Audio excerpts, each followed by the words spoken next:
Përshëndetje dhe mirë se vini në kanalin tuaj të preferuar gatime për fillestar. Si çdo herë tjetër, edhe sot kemi vendosur me përgatit diçka shumë veçantë, pitulla franceze ose përndryshe siç e njohim me emrin croissant. Atëherë, ju që e përgatisni si unë me mikser, sepse mund ta përgatisim edhe me dorë, por ju që e përgatisni si unë me mikser, këto janë dy pjesë kryesore të mikserit, grepi për brumin dhe hrasja me tel që na ndihmojnë me bën një përgatitje të brumit sa më perfekt.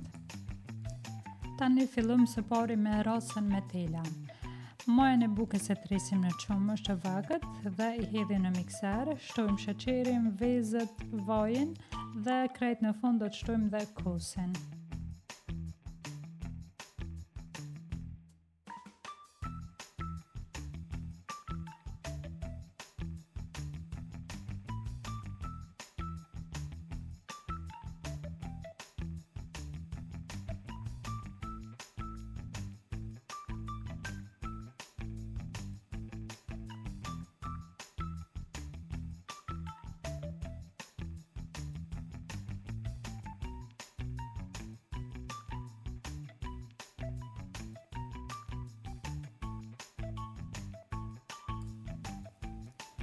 Më pas fillojmë të shtojmë millin nga pak, duke e përzier ngadalë me mikser, vazhdojmë kështu derisa të na formohet një brum i butë me konsistencë si për turtë.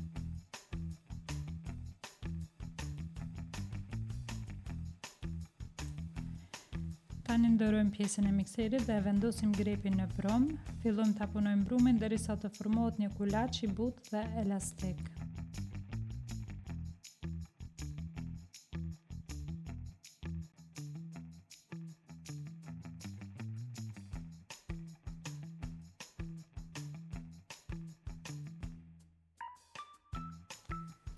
Kulaçi është gati, tani e punojmë pak me dorë duke shtuar pak miell nëse ka nevojë, më pas e vendosim në një yndyrë me pak vaj, e mbulojmë me kapak sipër dhe vendosim një peshqer mbi. E lëmë në furrën e shporetit duke ndezur vetëm dritën e furrës, që të krijohet një ambient i ngrohtë. Brumin e lëmë që të vi për rreth 2 orë ose edhe më shumë, sa më shumë shtalin të vi, aq më të mira dhe më të buta do të dalin.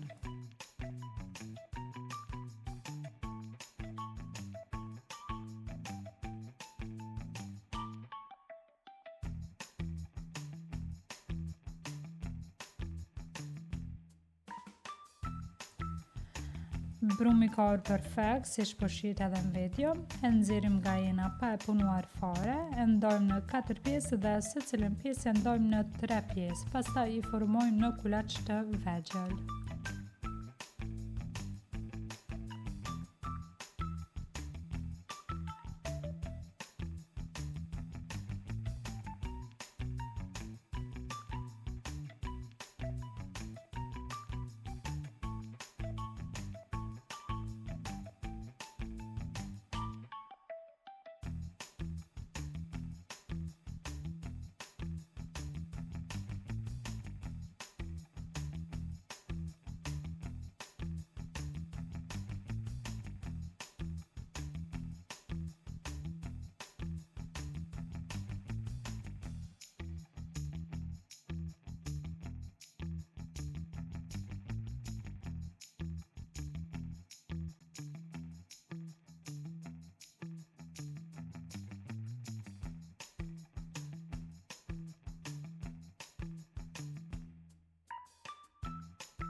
Tani vazhdojmë të tollojmë kulaçet një nga një. do të munduhemi që të mos i përzim kulaqet e vegjël, i mbajmë të dorë ashtu siç i kemi ndarë në fillim.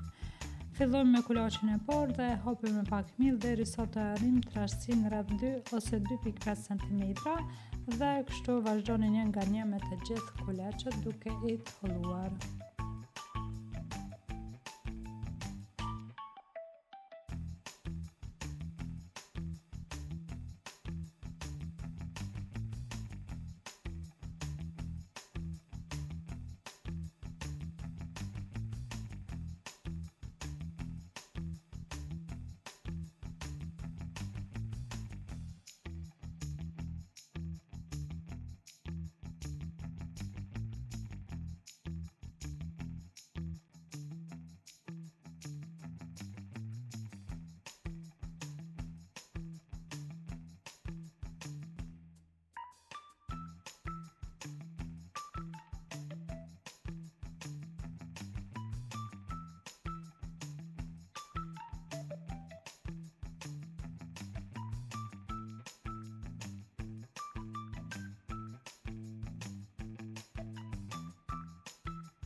Tani vjen pjesa ku do të lyem petat me margarinë që e kemi lënë në temperaturë ambiente. Si që jetë edhe në video, unë i lyej me dorë pa ndonjë ndihmës tjetër, sepse vetëm me dorë do ta ndjejmë masën e duhur.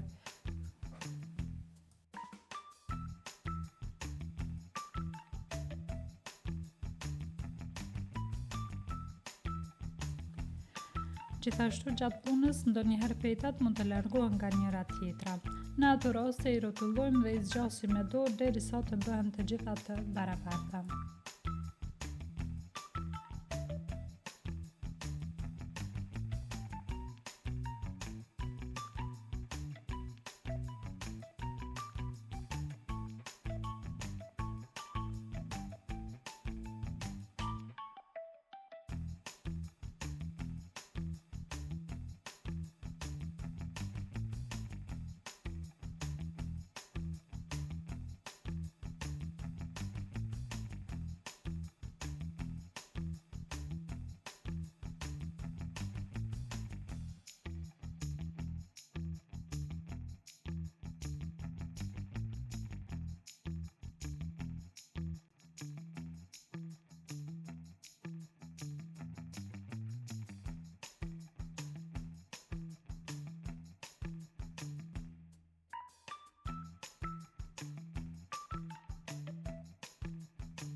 Petat që i kemi bërë bashkë, gjithsej të 12-tat, tani i hollojmë dhe i bashkojmë duke krijuar një petë të madhe. E bëjmë këtë me kujdes që të qëndrojë e një trajtshme.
Tani peta është gati, do ta prej në formë trekëndshi. Unë kësaj herë nuk do ta mbush me asgjë, por ju mund ta mbushni sipas dëshirës, me çokoladë, me djathë ose me çdo mbushje tjetër që e preferoni.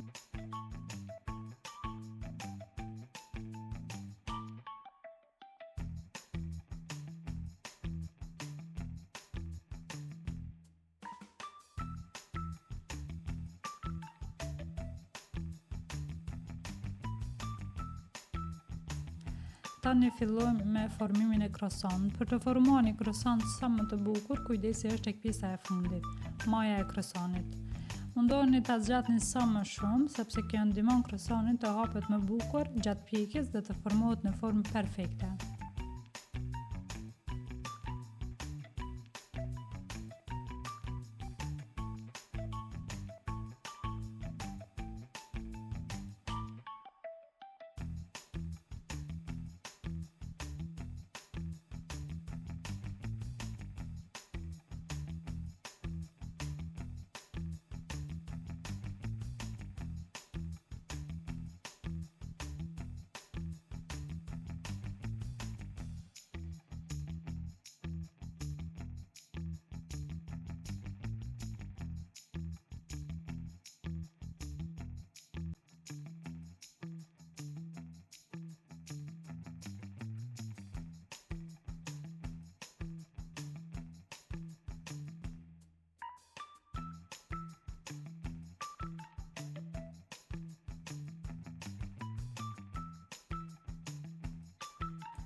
Tani vendosim croissant në tepsi dhe i lëm të pushojmë për 10-15 minuta.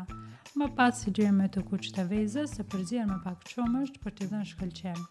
Unë kam shtuar fara suzame dhe fara të përziera sipas dëshirës, por ju mund të përdorni vetëm fara suzame ose fara të tjera sipas preferencës tuaj. Tani i fusim croissantet në furrë të parangrohur në 180 deri në 200 gradë Celsius, duke i pjekur për 15-20 minuta, ose derisa të marrin një ngjyrë të artë mbi. Croissantet kanë dalë nga furra, të fryer, të bukur dhe plot shkëlqim, si në Francë. Nëse ju bie malli për Parisin, provoni t'i bëni vetë në shtëpi. Faleminderit që shikuat, mos harroni të bëni like dhe të abonoheni në kanalin tim të YouTube-it.